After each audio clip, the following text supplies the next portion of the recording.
Hi, everyone.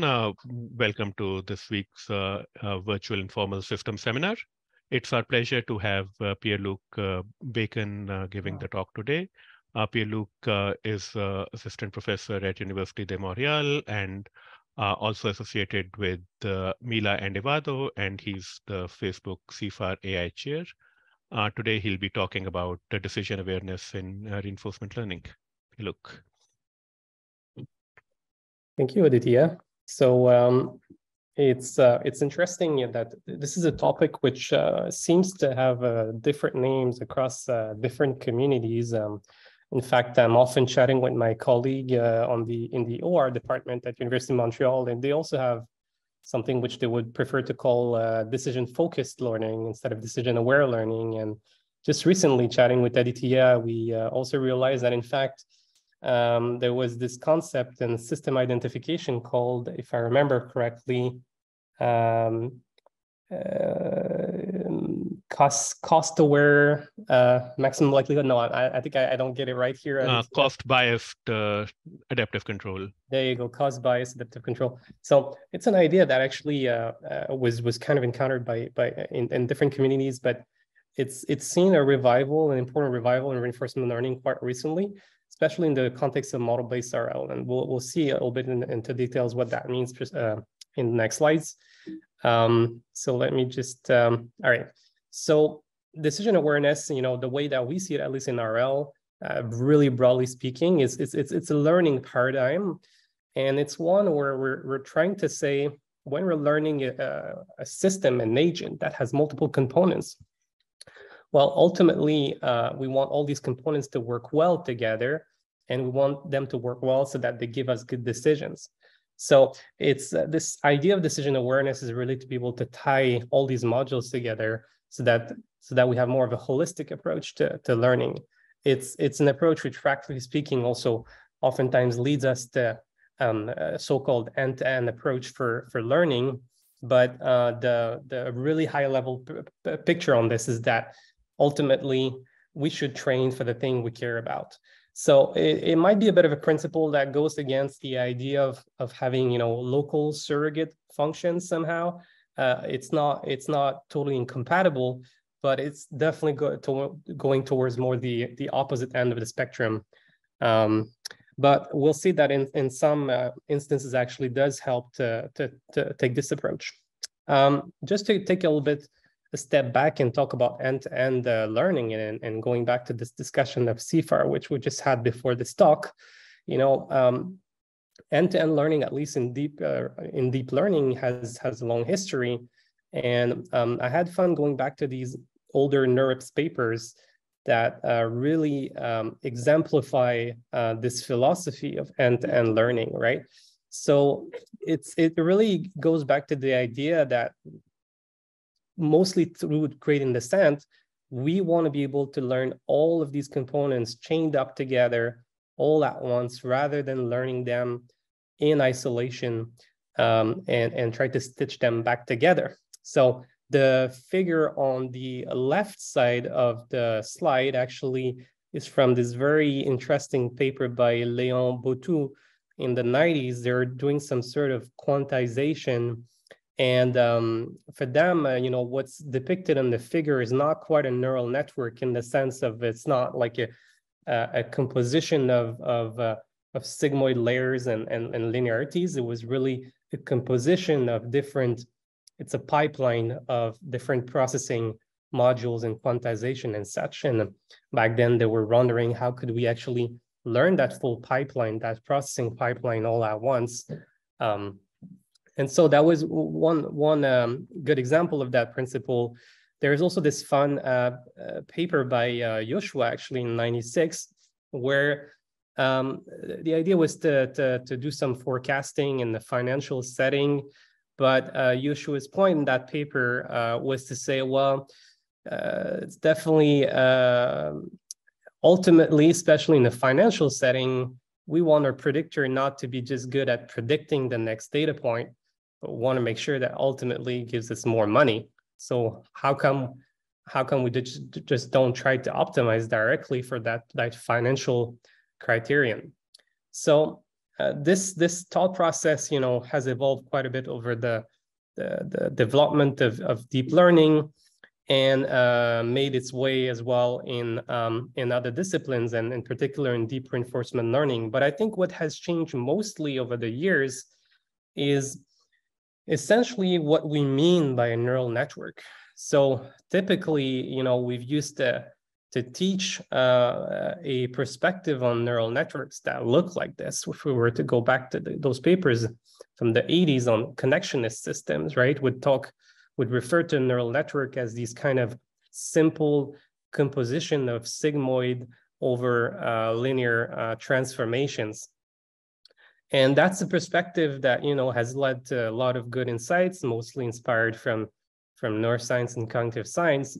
But really what a neural network is nowadays is much more than that. It's much closer to what people have started calling differentiable programming. So the idea that now our neural networks are actually differentiable programs themselves.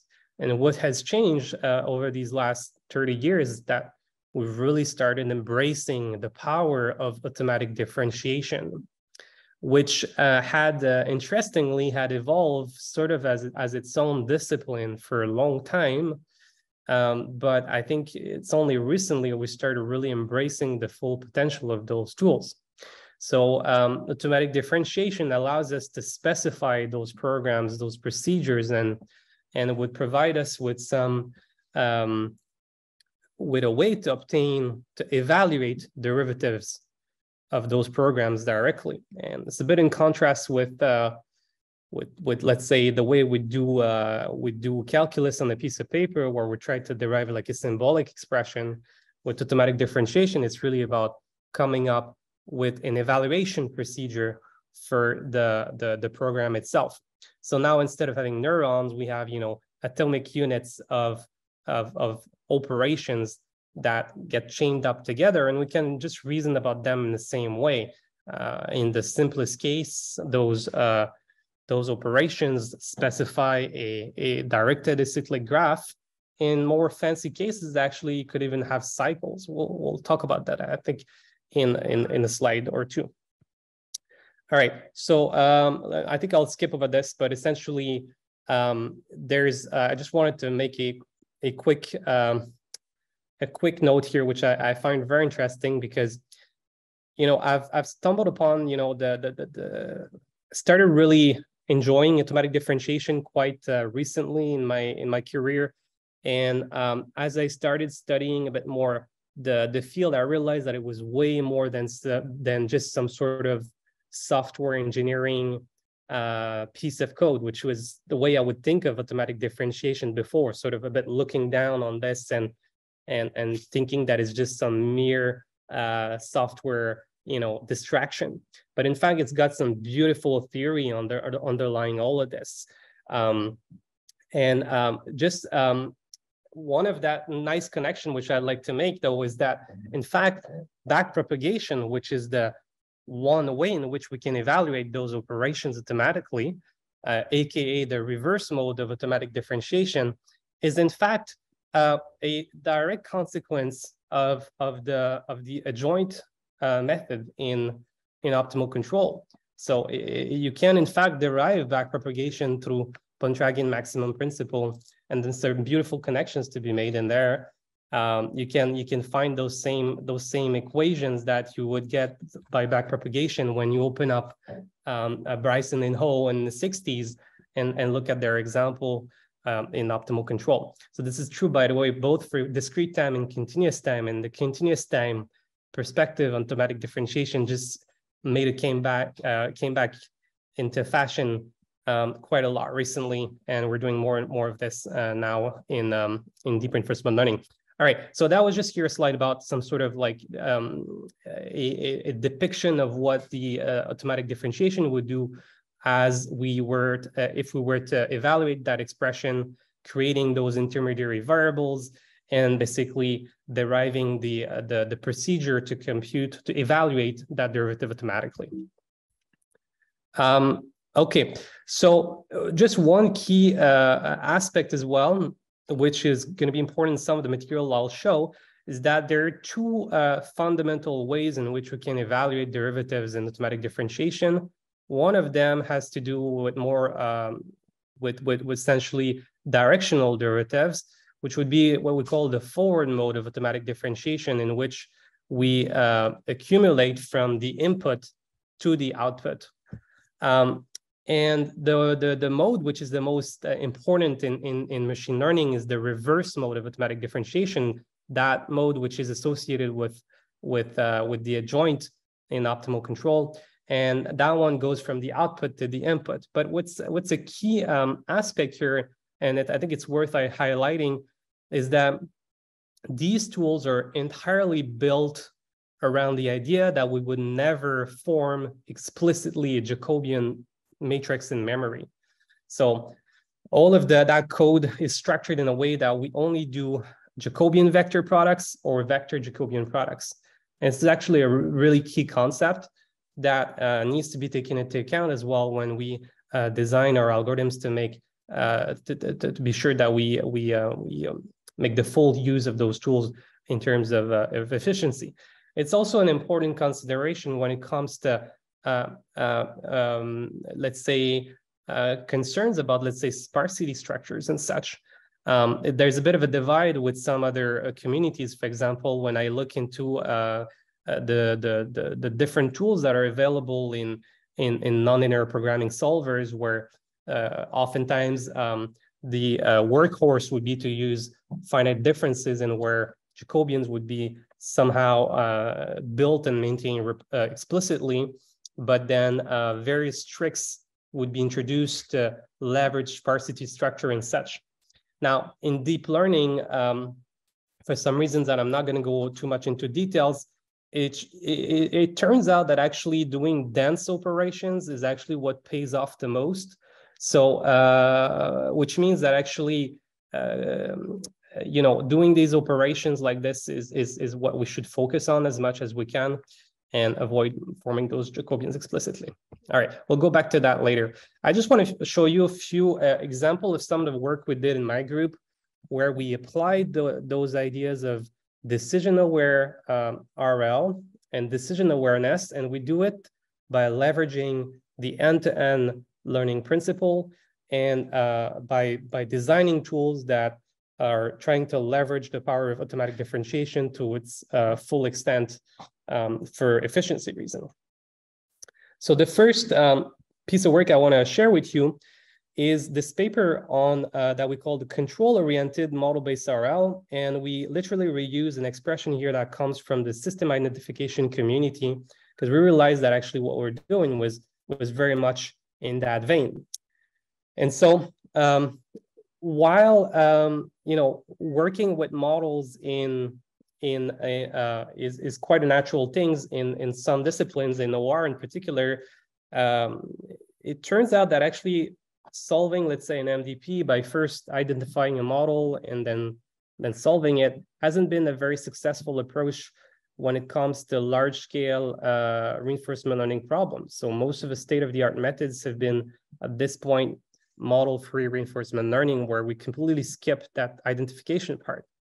And it's not that there was a lack of willingness to do model-based RL, but oftentimes these methods would actually fail, would fail because of some problem of compounding errors in time. Somehow that small errors sometimes in your model might compound as you apply your Bellman operator and lead to very bad policies. So for many years, people were hoping that maybe throwing a more powerful, the latest generative model out there would actually solve the issue, right? By being more and more precise, by throwing a GAN. Now that GANs are out of the picture, you could throw a diffusion model, this and that. But actually, you can work really, really hard in modeling all possible aspects of the world. Still turns out that it may not lead you to good policies. And what's at play here is inherently tied to this idea of certainty equivalence, basically assuming your you're modeling things perfectly. If your model is perfect, then of course you might be able to derive a perfect policy. Now, we're not living in the perfect world. Our optimizers are imperfect. Our modeling power is limited, even if we get a very high capacity model. So what can we do? And our answer to that is to say, well, let's try to bias our model in such a way that they're good for deriving good policies. And so what we did in this work is take an extreme sort of radical take on this and literally go about this idea and implement it in an end-to-end fashion. So our approach is what we call the optimal model design problem. And what we see on this figure is sort of you can think of it as a neural network, but not in the classical sense of the term. It's a transformation going from, here unfortunately it's written pseudo reward, but let's just think of the first box data as being some parameters of our MDP. If you learn the reward, that's also good, but would be parameters of, let's say, your transition dynamics. Now, those parameters get transformed and they induce implicitly an optimal value function from which we can derive an optimal policy. And that policy is then deployed in the real world, and that gives us a measure of goodness of that policy. This is J. What makes this pipeline, this neural network, a bit special is that in going from those model parameters to optimal value function, if we were to explain that to a neural network crowd, I would say that this is akin to having a neural network with an infinite number of layers. An infinite number of layers, because assuming that the algorithm that goes from theta to Q is something like value iteration, well, we'd be applying the operator in the limits, so we'd have like an infinite number of layers or a very large number of layers. So then the question to someone who's doing deep learning is to say, well, how can we differentiate over such a thing if I have an infinite number of layers? And I'll get to the answer in a second, but before I get there, I just need to make we need to make some few adjustments in order for this to be fully differentiable. And one of them is to go back to that paper, which I love and I'm very fond of, is that the beautiful work by Rust on structural estimation of MDPs, some work in econometrics, which took me a while to parse out because it's written in such a different language. But when I started reading it carefully and understanding what's going on in there, it's a paper packed with beautiful insights, which only recently have been leveraged and rediscovered to their fullest extent in reinforcement learning. So one of the useful bit which we're taking from Rust in there is this idea of using a smoothed version of the Bellman equation in order for these things to be differentiable. So, very practically speaking, what this amounts to is to replace that hard max operator by a smooth approximation to that. So this is our log sum x, or if you're dealing with a continuous MDP, of course, you'd have an integral over that. Now, the way that Rust, by the way, derived this was very different. It came from more of a modeling perspective in which he chose a model for his MDP, assumed that the rewards were perturbed by an extreme value distribution coming from Gumbel noise. If you do the exercise, then you have the integral over a perturbed max, and that gives you essentially the log sum x. So there's that beautiful theory as well that you can recover from this perspective, but this is not a perspective which is necessary for us here. We just need to embrace the fact that this is smooth approximation and it's convenient for us. But just a little parenthesis here too, by the way, that smooth approximation has been rediscovered and leveraged a lot recently in deep reinforcement learning under the umbrella of the so-called soft Q learning and soft actor-critic algorithms, which are state-of-the-art methods nowadays. So it's interesting that all these things were packed in there, but it had to be parsed out properly. And Rust, not only this, he's also, in a way, one of the first person who introduced what we would call inverse reinforcement learning, but in a much more broader manner, in which that not only he was interested in estimating a reward function, but also inferring the full NDP parameters from data. So the pipeline for Rust was almost exactly the same as the one that we have in our approach in OMD, except that going from model parameters to expected return, he would go from model parameters to log likelihood. So it's just a matter of like the final loss would be different. And then the way that Rust would go about optimizing that thing end to end will turn out to be the same thing that essentially we did in our work. And that tool to go through this infinite number of layers is to leverage the implicit function theorem. So to see how we can go about this, it's sometimes convenient to view it this way, just to reformulate what our problem is in optimal model design. So we want to find some model parameters data such that as we satisfy the smooth Bellman equation, the policy has maximal performance. So the model parameters flow in this way, and they flow through this implicit equality constraints. So when we write it this way, by the way, one could view this as a mathematical program with equilibrium constraints. And interestingly, if you look in the econometrics literature, you can also find a counterpart to Rust in the MPEC language. So this is the Rust versus Sue and Jude in 2012. And these are two models that have been explored concurrently. Now for us, we're still going to stick to that implicit differentiation approach, which we'll get into details in a second.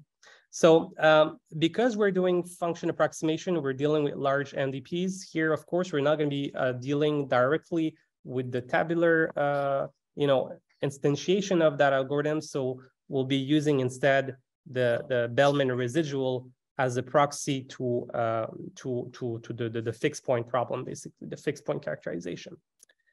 All right, but now that we're dealing with this, essentially we're dealing with a bi-level optimization problem. At the outer level, we have this loss, which is we want to make sure that the derived policy is as good as possible. But then in the inner loop, we have this optimization, which goes from the model parameters to the best possible, let's say, policy for those parameters. So we have like two loops stuck into one another, which is a bit tricky from an optimization perspective. Now, fortunately, there's been a lot of interest recently as well in deep learning on bi-level optimization in the context, for example, of hyperparameter optimization, in the context of GANs, generative adversarial networks, or in meta learning. So we've gotten quite good at it and developed like efficient methods for doing bi-level optimization. And one of the workhorse for this is this implicit differentiation. So this is where our method, is similar to Rust in that sense. However, to make this thing really efficient in an AD framework, we got to make sure that all these operations are done efficiently and expressed in terms of vector Jacobian products. And so just very fast here, the implicit function theorem allows us to tackle, problems of that form. Let's say we want to maximize some objective subject to some equilibrium constraints.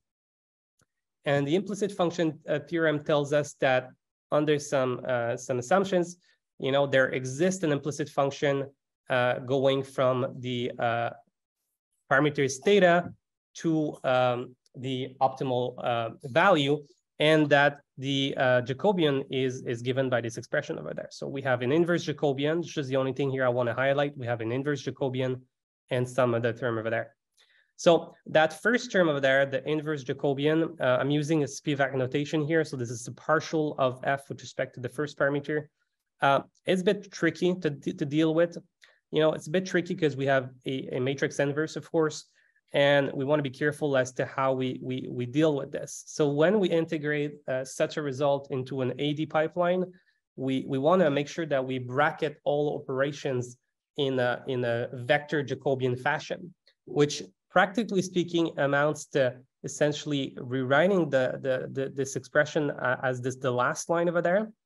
And one thing that one can do, which is very cheap, is to essentially rewrite that matrix inverse as a Newman series. And as you do this, you can actually push your adjoint vector x bar into that series and come up with a recursion which only involves vector Jacobian products. So the resulting algorithm actually is known in the AD community. It comes from Christensen in '92. It's called Christensen's two-phase reverse accumulation. But you can just see it as some application of Newman series expansion, or an application of a classical linear solver. One could throw, if you want, like matrix splitting method.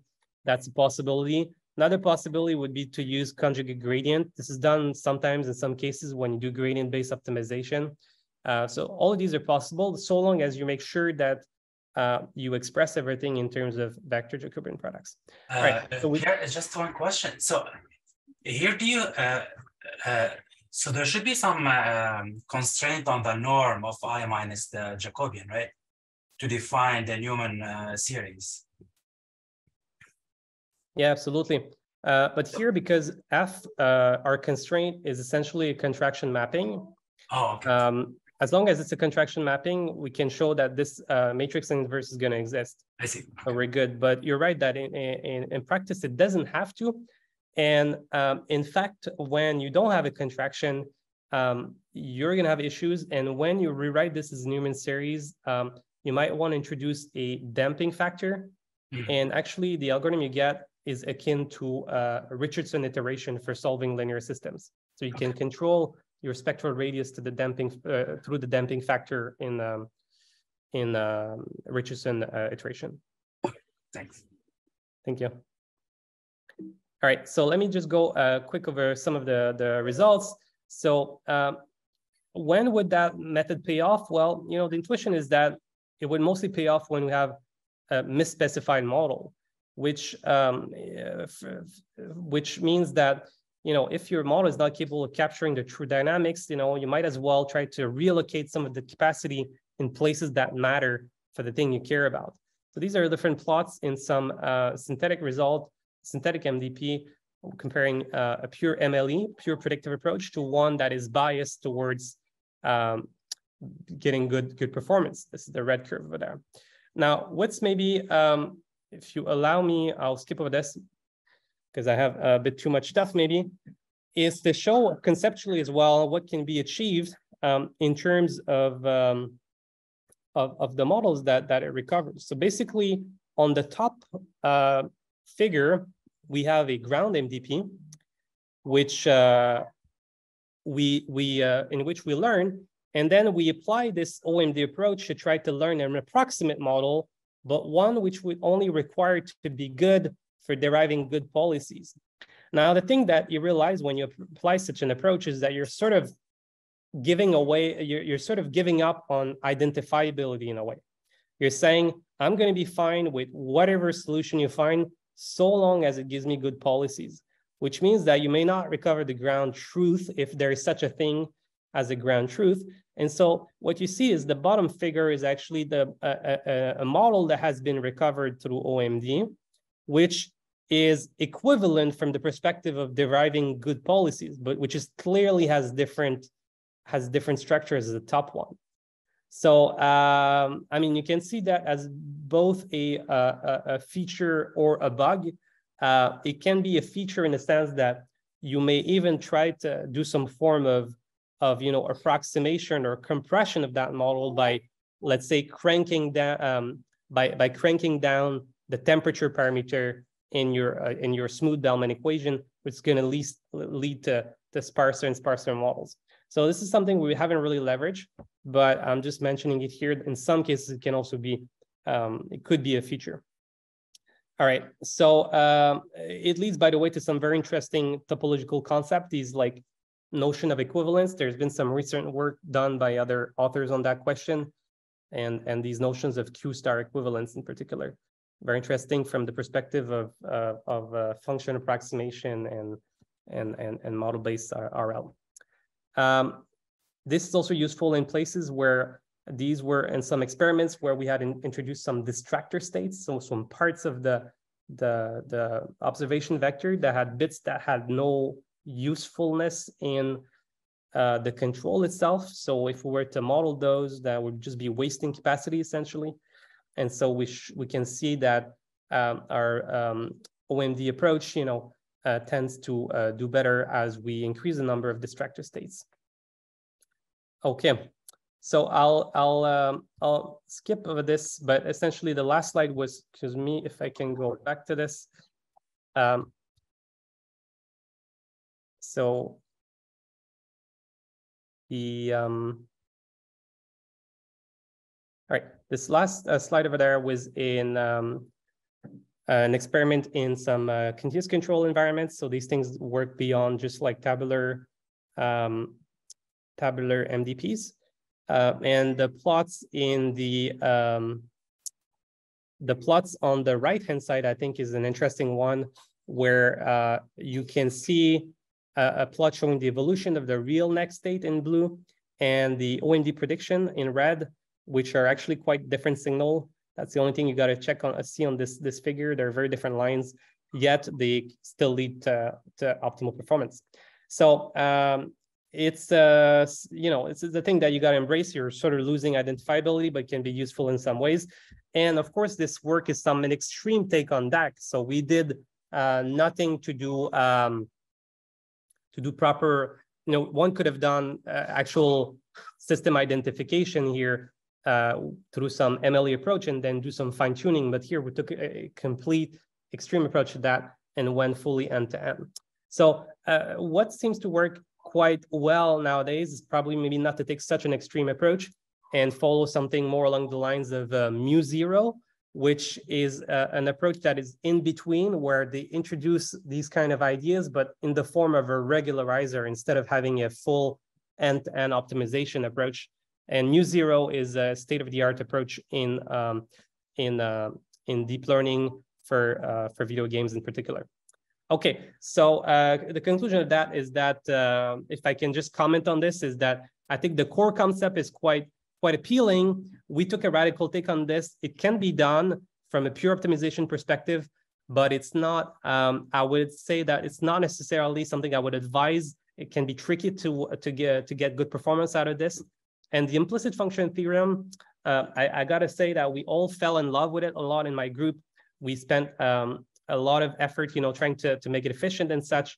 And it's a beautiful construct mathematically. When it comes to algorithm performance, it's a bit of a different game, because one subtle thing is that, yes, one has to be smart about inverting that Jacobian, but there are a bunch of tricks that one could use.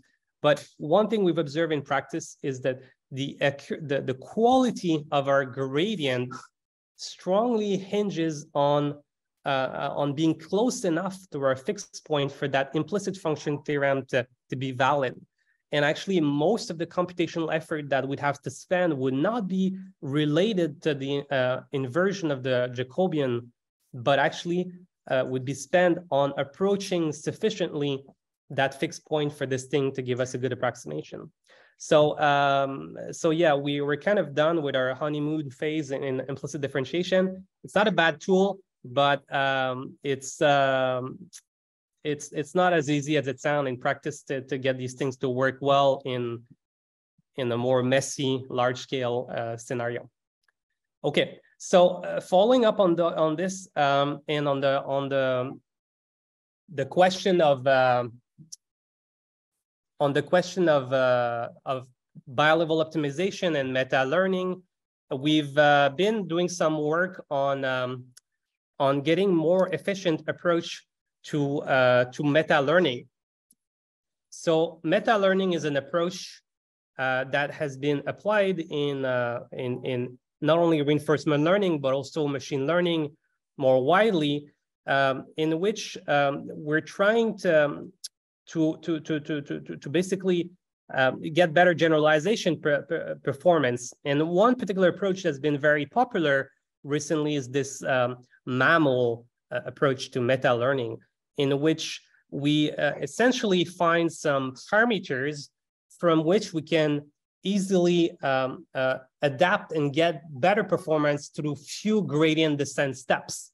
So this approach looks like, if we were to write it as a constraint optimization problem, would look something like this. Essentially, we want to learn those initial parameters theta 0, such that if we were to take a few gradient steps, so this is the constraint, if we were to take a few gradient steps under a new task, yeah? So the expectation is an expectation over a family of tasks.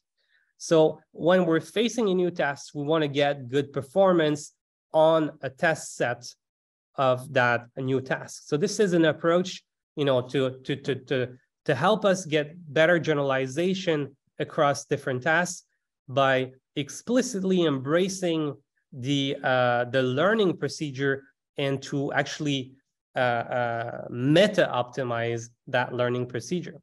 All right, so when we start doing this and we start thinking about how we're going to do it practically, the same way that in OMD we had to differentiate through an infinite number of layers potentially that stem from the application of the Bellman operator, when we do gradient-based optimization, would have to also differentiate through the gradient step of a gradient descent optimizer. So we'll be facing similar issues. Either the number of steps will be infinite, let's say at least conceptually, or would be very large and would be problematic as well in terms of not only gradient explosion, but also in terms of memory. So what we did in this work is to actually take quite of a different approach on this and to now cast the inner optimization procedure as a gradient flow. And there's one specific reason as to why this is, we thought that this would be a good idea. And one of that reason pertains to some advancement that took place recently in what we call neural ODEs. So before I get into this is simply a depiction of what's going on. So we used to have a discretized gradient descent procedure. And now what we'll do is once we meta-optimize and differentiate through our optimization procedure, we're now going to differentiate through a continuous time version of it.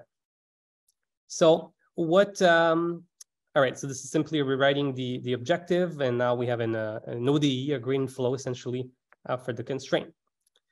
So the reason why we thought initially that would be a good idea is that Neural ODE is a paper that came out in 2018, won Best Paper Award, and had some, I think, was very inspiring for many people.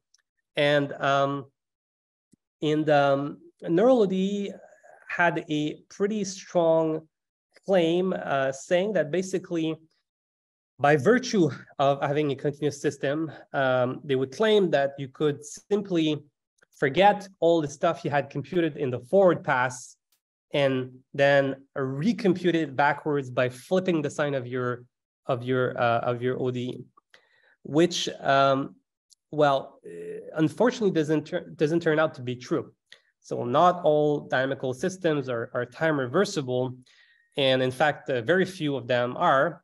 And so while the authors were able to get good performance and has been an approach that has been hugely successful and inspired a lot of work, this idea of doing the adjoint method, hence backpropagation or reverse mode automatic differentiation in continuous time by discarding everything you had computed in the forward pass and recomputed it, was actually quite flawed.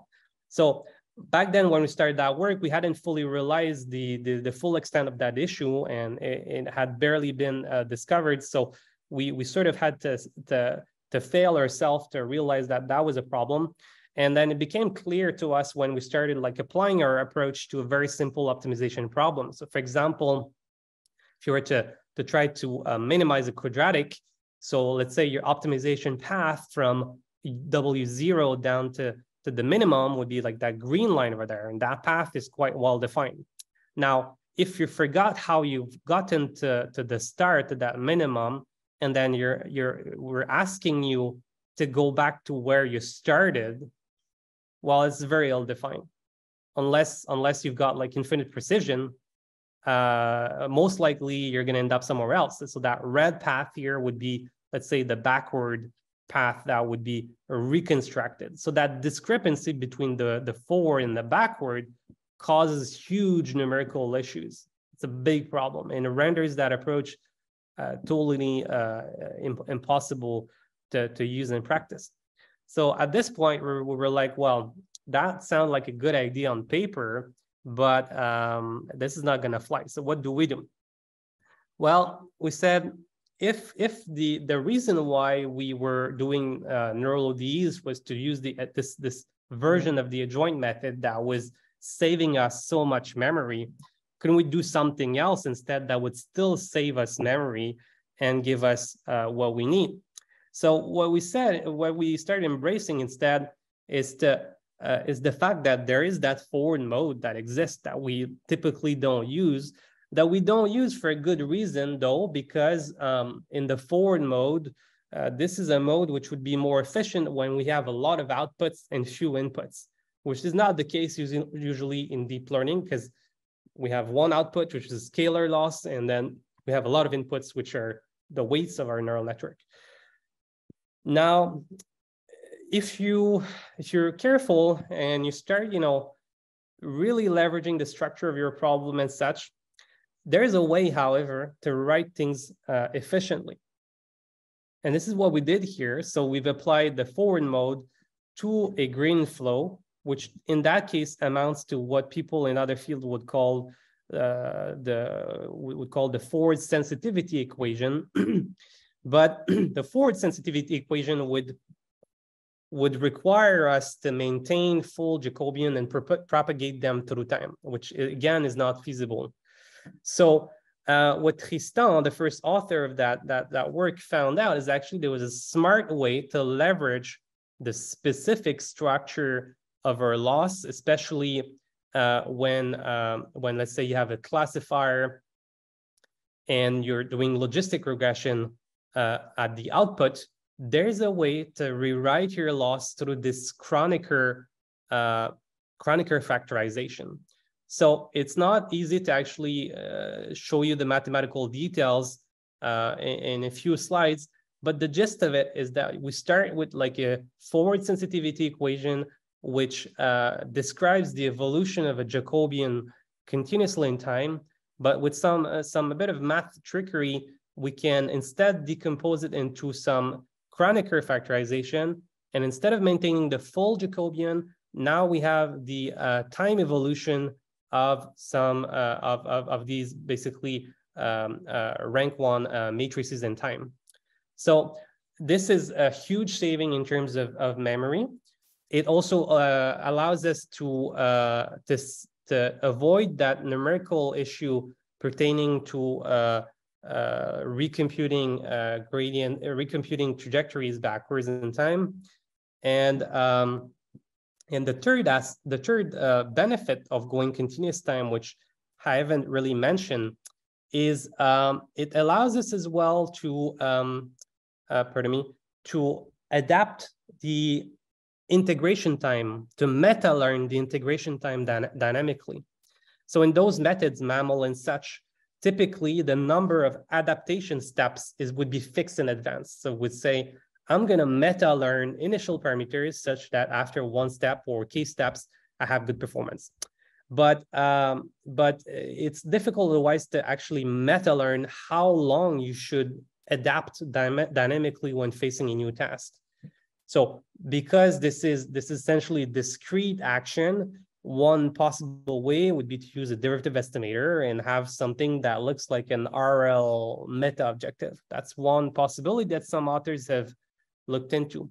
But now by virtue of going to continuous time and having a dynamical system, you can also meta-learn, so meta-optimize the integration time, so the adaptation time, because now it becomes a smooth quantity that we can simply apply gradient descent on. So these are kind of three main benefits of that formulation. And combined together, we actually get state-of-the-art performance in those important meta-learning benchmarks. Just also interesting point on those graphs, IMAML, so this is the orange line, is a version of MAML, this adaptation algorithm based on implicit differentiation. And again, implicit differentiation is great on paper, but it's really tricky to get working well in practice for all these reasons that I've alluded to recently. So we're getting much better performance, and our memory usage also is quite great. So the blue line here on the left figure shows the memory usage. So if you were to do reverse mode automatic differentiation, the memory grows as the number of steps grows, hence the blue line going up. IMAML stays constant because it uses the implicit differentiation and completely abstracts away the stuff that happens in the middle. And then our approach, COML, chameleon, so the red line is also constant like implicit diff. But then it shines quite a bit in terms of runtime and eventually on generalization performance. All right. So this was basically a tool that allows us to get better optimization, to do better optimization, and it's a tool that finds a great use whenever you do end-to-end learning, which eventually we would like to apply to the RL context, but haven't done just yet. So that was more some advance on the optimization fundamentals.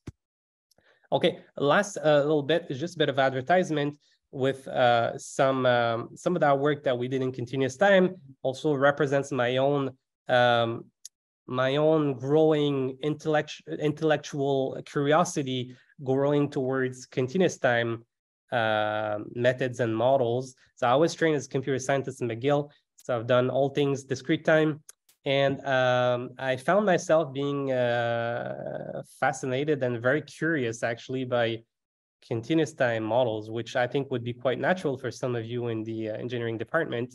And so honestly, it was mostly because of intellectual curiosity, I started looking into alternatives to doing something that looks like RL, but with alternatives to MDPs, but yet embrace the learning potential of deep neural networks and the power of automatic differentiation.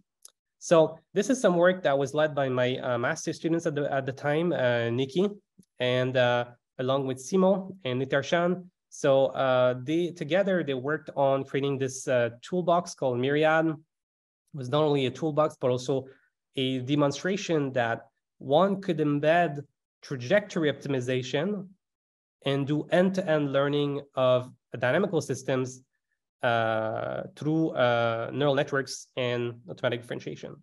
And so we've been doing similar thing as this first slide that I showed you with the pipeline going from model parameters to final performance. But instead of having a mapping from model parameters to Q value going through the Bellman equation, now our mapping is one where it's actually a nonlinear program. It's a nonlinear program associated with a trajectory optimization problem, and one that contains an ODE, but that ODE F here is a bit special in that F is now a neural network, and we're going to learn that thing. So, so the big picture on it is quite similar.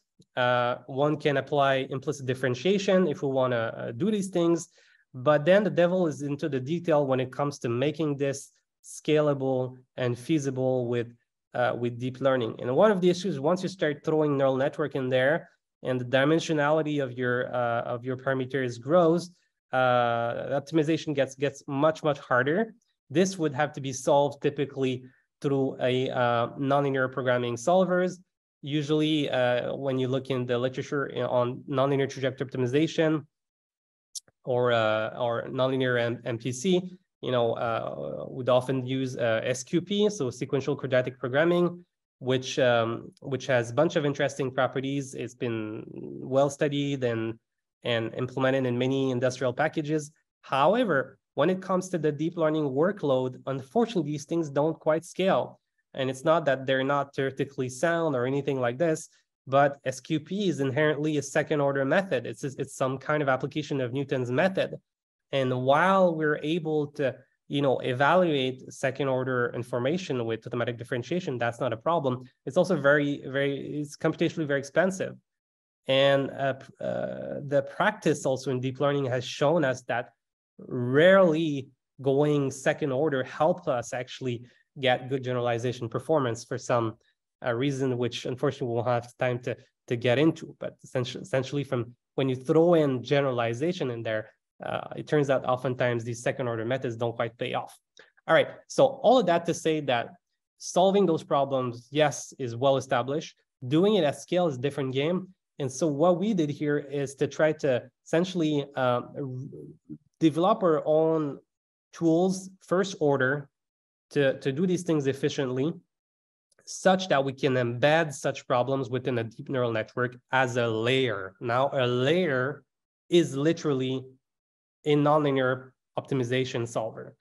And in the specific method which we leverage is actually some variant of the Extragradient method. So just quickly, there's been a lot of interest over the last 7 years maybe on GANs, generative adversarial networks. These are essentially saddle point problems. And a lot of work happened on making those things more stable from an optimization perspective. And one thing that came out of that is actually that people have rediscovered the value of the Extragradient method for solving saddle point problems, which actually are sort of improving of us, or an improvement of a simple gradient descent type approach, which is known to be quite unstable. So Extragradient just adds this one step of essentially this extra step. So on the top would be essentially the iterates of something that looks like Hurwitz algorithm for solving a constraint optimization problem. So it's essentially gradient descent. So a very simple first order method, but one which is quite unstable. And so to get a bit more stability, we basically apply this Extragradient method, which has found also use in generative adversarial networks, and for which, by the way, those step sizes here, eta, they're not fixed, right? We're using modern step size adaptation methods, and in particular, those that stem from the ADAM optimizer. And so the combination of Extragradient plus the ADAM methodology gives us something that Gauthier, my colleague Gauthier, had developed and called Extra ADAM. So in the end, we take a problem like this and we look at this Lagrangian and actually work with first order solver through Extra ADAM. And this is a recipe that we found to be successful and works quite well in large scale problem and in cases where that dynamical system here is specified by our neural network. We've been able to apply it to different problems that are not quite toyish. So in cancer treatment domains, these are problems in our toolbox, and various other. I think this was my and various other applications of that sort. So we also currently have some ongoing collaboration, by the way, with some industrial partner here in Montreal. We're looking at applications of those ideas for the control of HVAC systems. So these are very interesting methods for a variety of problems where oftentimes there's some good physical understanding of the systems that we're modeling, things that can be expressed through prior knowledge in the architectures we choose, things like energy conservations and such.